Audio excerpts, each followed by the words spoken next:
Alkitab berkata, muliakanlah Allah dengan tubuhmu. Artinya kita mau berterima kasih kepada Tuhan. Kita mau wujud nyatakan dalam berbagai cara. Saudara bisa melayani di gereja. Saudara bisa melayani sebagai song leader. Saudara bisa melayani di bidang musik. Apa saja saudara bisa layani untuk memuliakan Tuhan. Harus terus-menerus bertahan dan mengalami sebuah kebangkitan rohani. Kebangkitan rohani menjadi sebuah model bagi kita bahwa kita tidak akan pernah menyerah pada keadaan apapun. Kita tidak akan pernah menyerah kepada situasi dan kondisi apapun. Tetapi sebagai orang percaya, kita selalu punya moto bahwa di dalam kelemahan kita justru disitulah kuasa Allah menjadi sempurna.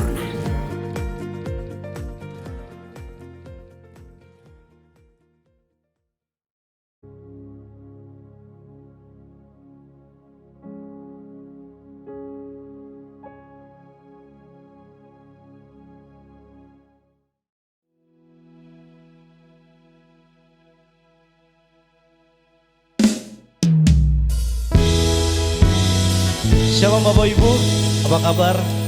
Dan tiba saja pada hari ini kita akan menyembah Tuhan dan memuji Tuhan. Mari kita angkat satu pujian, yaitu Hadirat-Mu.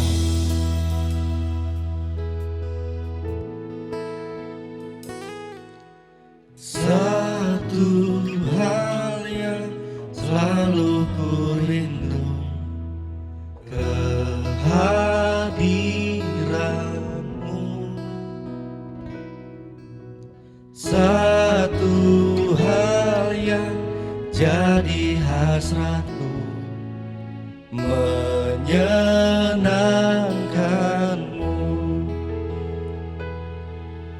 Satu hal yang selalu ku rindu, kehadiran-Mu. Kehadiran-Mu. Satu hal yang jadi, satu hal yang jadi hasratku, menyenangkan-Mu. Yesus, Kau dambaan-Ku, ku sujud menunggu.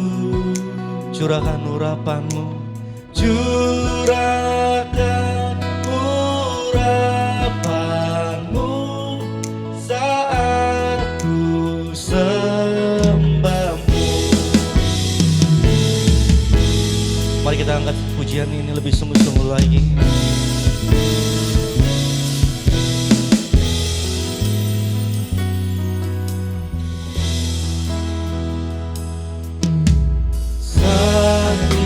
Hadirat-Mu melingkupiku, menenangkanku. Kini ku membawa hidupku, kini ku membawa hidupku, basuh diriku.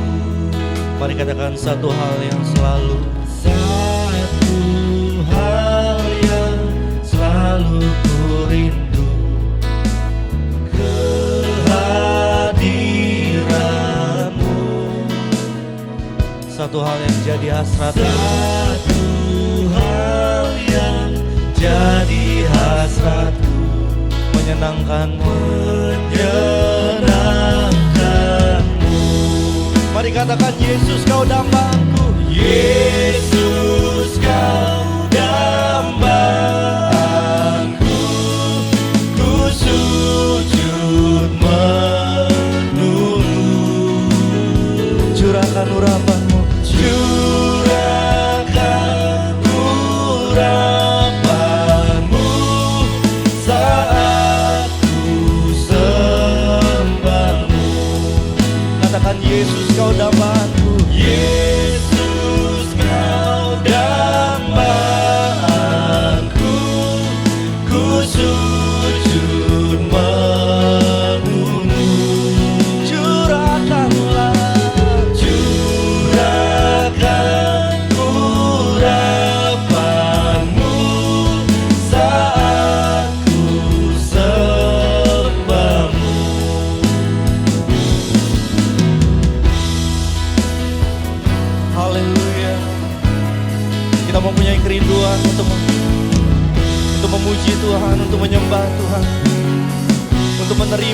kudusnya.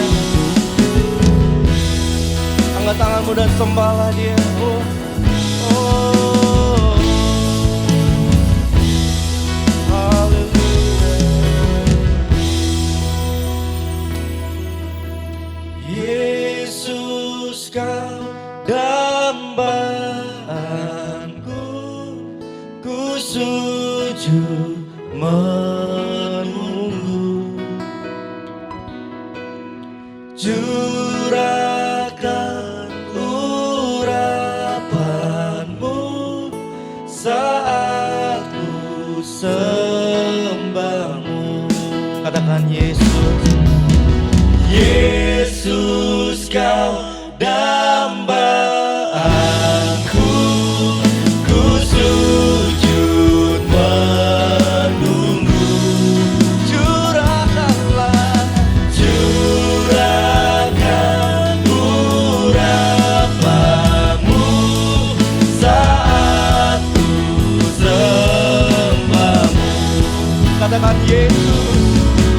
Yesus, Kau dambaanku, ku sujud menunggu. Katakan curahkanlah, curahkan urapanmu saat ku sembahmu. Curahkan urapanmu saat ku sembahmu.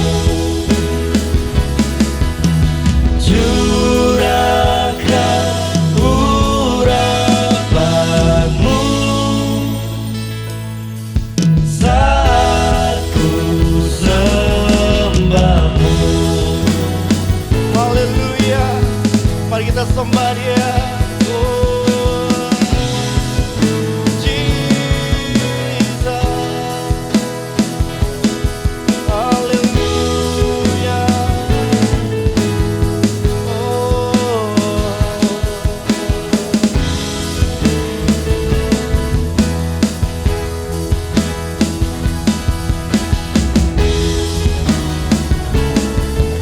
Kami mau menyembah-Mu Tuhan. Terima kasih. Syukur hanya bagi-Mu Tuhan. Haleluya.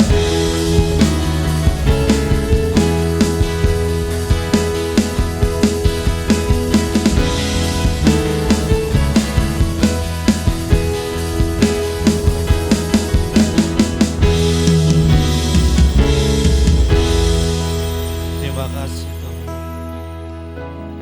Terima kasih Tuhan. Terima kasih atas lawatan-Mu Tuhan. Kami ingin menyembah-Mu, memuji-Mu. Dan pada hari ini Tuhan, kami akan mendengarkan firman-Mu Tuhan.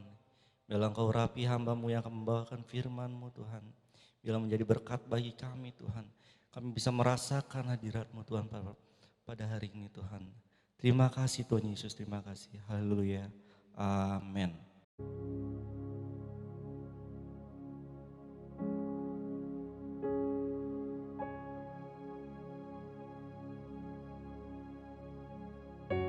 Salam sejahtera dalam kasih Tuhan Yesus Kristus menyertai kita semua.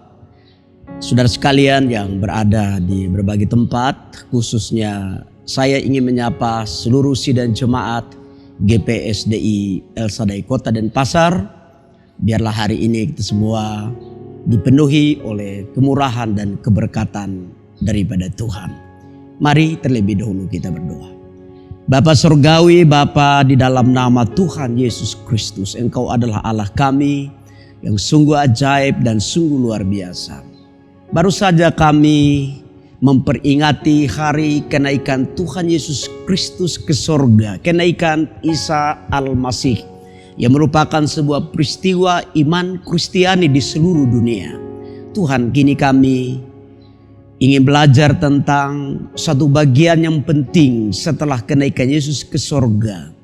Engkau memberikan sebuah janji bagi murid-murid untuk menantikan janji Bapa, yaitu pencurahan kuat kuasa Roh Kudus-Mu bagi orang-orang percaya, lebih khususnya bagi murid-murid Tuhan. Berkati pemberitaan ini, berkati hamba-Mu, dalam nama Yesus kami sudah berdoa. Amin. Saudaraku yang dikasihi oleh Tuhan Yesus Kristus, pada kesempatan ini saya menyampaikan sebuah judul mengenai janji Bapa. Ayat yang kita bisa buka bersama dalam Kisah Rasul pasal yang ke-1, ayat yang ke-4 sampai ayat yang ke-5. Pada suatu hari ketika ia makan bersama-sama dengan mereka, ia melarang mereka meninggalkan Yerusalem dan menyuruh mereka tinggal di situ menantikan janji Bapa. Yang demikian katanya, telah kamu dengar daripadaku, sebab Yohanes membaptis dengan air, tidak lama lagi kamu akan dibaptis dengan Roh Kudus. Saudaraku yang kekasih dalam Tuhan, janji Bapa yang disampaikan oleh Tuhan Yesus Kristus ini terkadang masih dipahami secara pemikiran sempit bahwa janji Bapa adalah hanya berkaitan dengan bagaimana bergumul, berdoa 10 hari untuk menantikan janji Bapa. Saudaraku yang kekasih dalam Tuhan, pada bagian ini mengapa Yesus menggunakan kata janji Bapa? Yesus dalam posisi sebagai apa dan siapakah Bapa itu?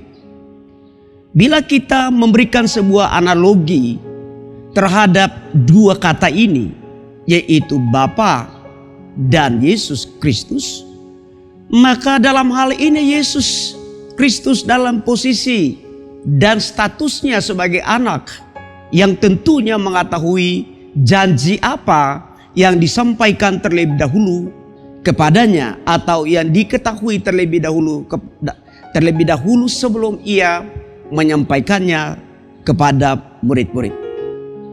Yang kedua, Bapa yang dimaksud di sini adalah posisi kealahan daripada Yesus Kristus dengan sebutan gelar yang sebenarnya sebutan itu ada pada diri Yesus Kristus yang tertulis di dalam Yesaya pasal 9 ayat yang ke-5, nubuatan tentang Yesus Kristus sebagai Bapa yang kekal. Nah, saudaraku yang kekasih dalam Tuhan Yesus Kristus, ada banyak pemikiran yang mencoba untuk membuat semacam dioknumkan posisi-posisi daripada Bapa dan Anak atau Yesus Kristus ini. Ada yang mengatakan bahwa Allah terdiri dari 3 oknum, yaitu Allah Bapa, Putra, dan Roh Kudus. Bisa saja apa yang disampaikan menurut doktrinal atau dogmatika dari pemahaman teologi dan penganut hal tersebut itu adalah hal yang tentu diyakini sebagai hal yang benar. Tetapi ada juga yang lebih melihat pada bagian ini sebagaimana beberapa bagian di dalam Alkitab yang menjelaskan tentang siapakah Bapa, siapakah Allah, dan siapakah Yesus yang disebut anak itu. Bila kita mencoba memeriksa satu ayat di dalam Yohanes pasal yang ke-1, itu disebutkan bahwa pada mulanya firman, dan firman itu bersama-sama dengan Allah, dan firman itu adalah Allah. Bila kita meneliti secara teliti soal ayat 1 dalam Yohanes pasal 1 ayat 1 itu, pada mulanya firman, dan firman itu bersama-sama dengan Allah, dan firman itu adalah Allah. Artinya tidak ada pemisahan atau tidak ada oknum yang berbeda di sana. Kalau kita melihat dalam suratan Timotius berkata bahwa ia di dalam rupa Allah telah menyatakan dirinya dalam rupa manusia dan diam di antara kita, diberitakan di dalam dunia, dipercaya dalam dunia, dan juga diangkat di dalam kemuliaan. Berarti pemahaman dari pengertian dari kelompok monoteisme itu memandang bahwa Yesus atau Tuhan itu adalah Allah yang esa. Allah yang tidak bisa dilihat secara numerik atau secara angka. Oleh karena itu, bagi siapa yang tentunya memiliki dogma atau doktrin yang tentu tidak sama dengan pemahaman Allah yang esa, hal tersebut itu tidak perlu untuk diperdebatkan. Nah, saudaraku yang kekasih dalam Tuhan Yesus Kristus, kira-kira makna dari janji Bapa itu seperti apa? Apakah yang dimaksudkan dengan janji Bapa? Ternyata janji Bapa mengutip dua kata, yaitu baptisan air dan baptisan roh. Di dalam ayat yang kelima disebutkan bahwa sebab Yohanes membaptis dengan air, tidak lama lagi kamu akan dibaptis dengan Roh Kudus. Pertanyaannya di sini adalah, Yohanes membaptis dengan cara apa? Apakah Yohanes membaptis, baptisan air tersebut itu dalam kata baptizo yang artinya diselamkan atau dikuburkan ke dalam air, atau dengan kata rantiso dengan air yang lebih sedikit? Tentunya hal ini sudah terlalu lama diperdebatkan oleh para teolog. Tetapi firman Tuhan bukan memberikan kepada kita bagian yang tersirat, tetapi firman Tuhan yang dimaksud pada ayat yang kelima ini adalah apa yang tersurat. Bahwa memang benar Yohanes telah membaptis. Dan untuk membuktikan di manakah Yohanes membaptis, tentunya ia membaptis di sungai Yordan. Dan di sungai Yordan itu juga bukan hanya orang-orang yang memberi diri dibaptis, termasuk murid-murid yang dibaptis, tetapi juga Yesus Kristus datang kepada Yohanes untuk dibaptis di sungai Yordan. Ada sedikit komunikasi antara Yohanes Pembaptis dengan Yesus Kristus. Ketika Yesus datang untuk minta dibaptis oleh Yohanes, tapi Yohanes berkata, "Aku tidak layak untuk membaptis engkau. Bahkan untuk membuka tali kasutmu, aku tidak layak." Tetapi Yesus berkata, "Biarkanlah hal ini terjadi untuk menggenapi seluruh kehendak Allah." Kalau memang demikian, maka baptisan yang dimaksudkan di sini adalah baptiso, bukan rantiso. Lalu kira-kira mengapa sehingga atau apakah tidak cukup baptisan air bagi orang Kristen? Apakah tidak cukup seorang dibaptis selam? Lalu apalagi yang dibutuhkan oleh orang percaya? Tentunya baptisan air baru saja menjadi sebuah tanda pertobatan, tetapi bukan menjadi sebuah tanda pemberitaan Injil. Itu sebabnya janji Bapa, yaitu ia datang membaptis mereka dengan roh. Dan ini merupakan sebuah pengukuran atau standar yang diharuskan bagi murid-murid Tuhan. Sebuah pertanyaan di sini, apakah orang yang tidak diperlengkapi dengan Roh Kudus atau tidak dibaptis dengan baptisan roh layak atau mampukah ia untuk memberitakan Injil? Tentu jawabannya tidak. Karena itu tidak cukup seorang hanya dibaptiskan dengan baptisan air, tetapi ia juga harus dibaptis dengan baptisan Roh Kudus. Kemudian apakah tujuan dari baptisan Roh Kudus ini? Saudaraku yang kekasih, setiap apa yang Tuhan Yesus berikan sebagai janji Bapa yang dimaksudkan tadi untuk murid-murid selalu mempunyai tujuan. Amin. Tujuan yang pertama untuk memperlengkapi murid-murid dengan kuasa. Dalam bahasa asli menggunakan kata dunamis. Dunamis ini adalah penggerak atau juga memiliki sebuah daya ledak yang mana murid-murid harus diperlengkapi dengan sebuah otoritas, diperlengkapi dengan kuasa dari yang maha tinggi agar supaya mereka mampu memberitakan Injil. Padahal Alkitab berkata bahwa setelah kebangkitannya ke surga, kenaikannya ke surga maksud saya, harus ada jenjang, ada tenggang waktu 10 hari. Dan dalam 10 hari tersebut ini sudah merupakan program daripada Allah. Kapan ia akan memberikan janji Bapa.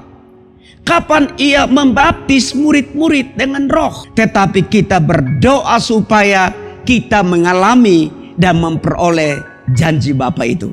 Amin. Karena dengan kita mengalami dan memperoleh janji Bapa, hal tersebut itu akan menjadikan kita menjadi luar biasa untuk memberitakan Injil. Di dalam Kisah Rasul pasal yang ke-1 ayat yang ke-8 berkata sebagai berikut. Tetapi apabila Roh Kudus turun ke atas kamu, kamu akan menjadi saksi bagiku di Yerusalem, di Samaria, di Yudea, sampai ke ujung bumi. Berarti tujuan daripada pemberian ini adalah untuk pemberitaan Injil, untuk menjadi saksi, menjadi marturia, agar supaya pemberitaan tersebut itu menjadi efektif dan tepat. Karena tanpa diperlengkapi dengan kuasa, tentu tidak mungkin bisa menjadi saksi. Tujuan yang berikut adalah untuk murid-murid menjalankan amanat agung dalam missio Dei atau dalam pemberitaan Injil. Di dalam Matius pasal 28 ayat 19 sampai ayat yang ke-20 disebut sebagai berikut. Jadi, pergilah ke seluruh dunia, beritakan Injil kepada sekalian bangsa. Barang siapa yang percaya, baptiskanlah mereka. Dan ketahuilah, aku menyertai kamu sampai kepada akhir zaman. Artinya, Roh Kudus membaptis murid-murid dengan tujuan supaya mereka memiliki kemampuan, memiliki capability untuk bisa pergi menjalankan amanat agung. Tidak mudah untuk memberitakan Injil, apalagi memberitakan Injil di dalam lintas budaya, lintas bahasa, lintas culture. Itu tidak mudah. Oleh karena itu, saya sedikit mengutip kembali Nabi Zakaria berkata dalam Zakaria 4 ayat yang ke-6. Bukan karena kuat dan bukan karena keperkasaan, tetapi oleh karena roh Tuhan, demikianlah firman Tuhan seruan sekalian alam.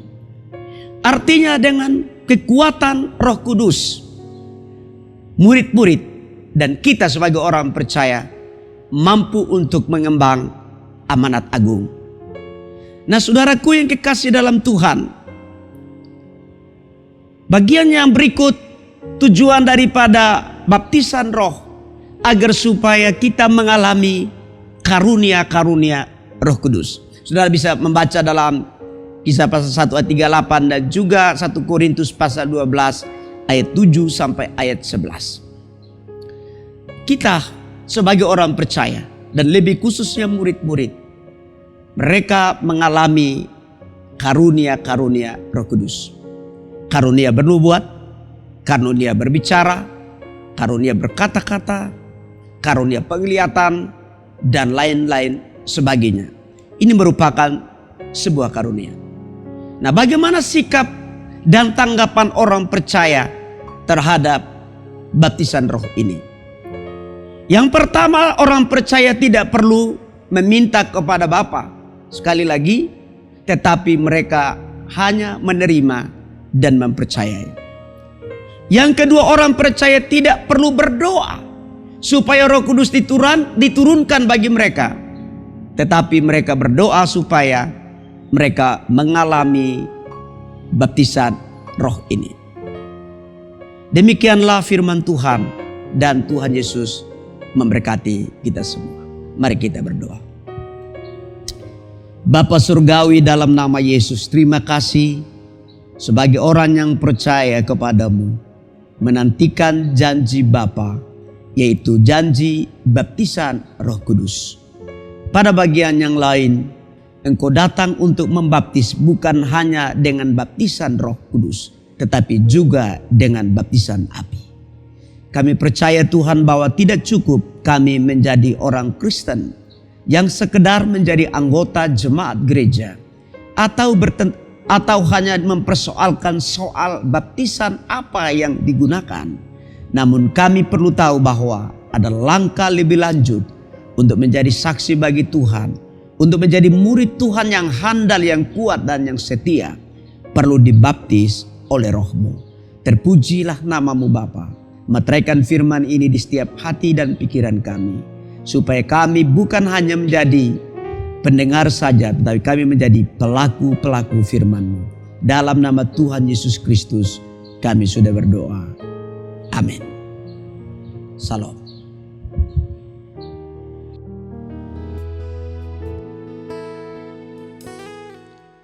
Satu hal yang selalu ku rindu, kehadiran-Mu. Satu hal yang jadi hasratku, menyenangkan-Mu. Satu hal yang selalu ku rindu, kehadiran-Mu, kehadiran-Mu. Satu hal yang jadi hasratku, menyenangkan-Mu. Yesus, Kau dambaanku, ku sujud menunggu. Curahkan urapan-Mu, curahkan urapan-Mu saat ku sembah-Mu. Mari kita angkat pujian ini lebih sungguh-sungguh lagi.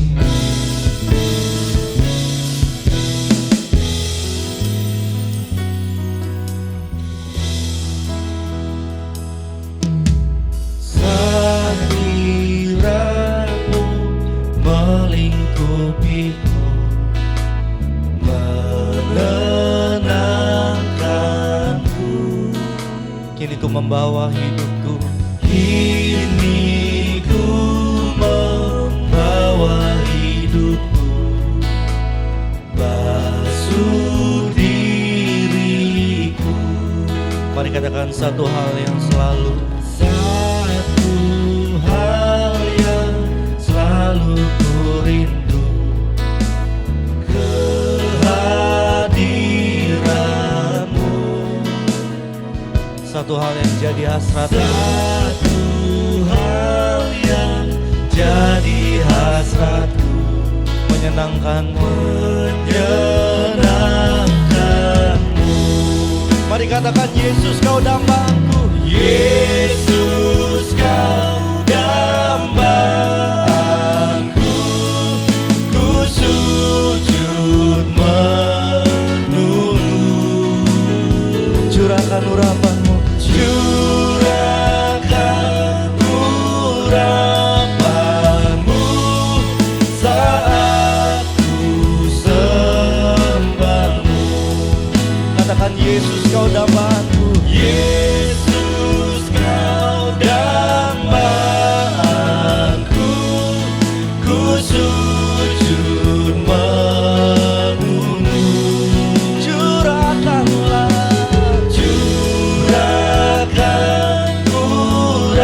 urapanmu saat ku sembahmu.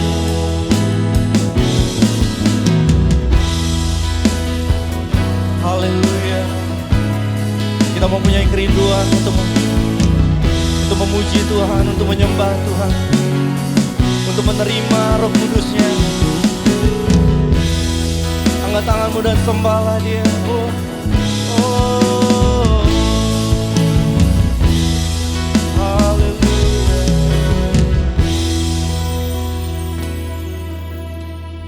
Yesus kau dambaanku,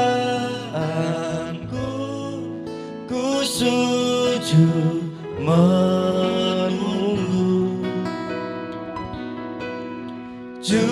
Curahkan urapanmu saat ku sembahmu. Katakan, Yesus. Yesus kau dambaanku, ku sujud menunggu. Curahkan urapanmu saat ku sembahmu. Katakan, Yesus. Yesus kau dambaanku,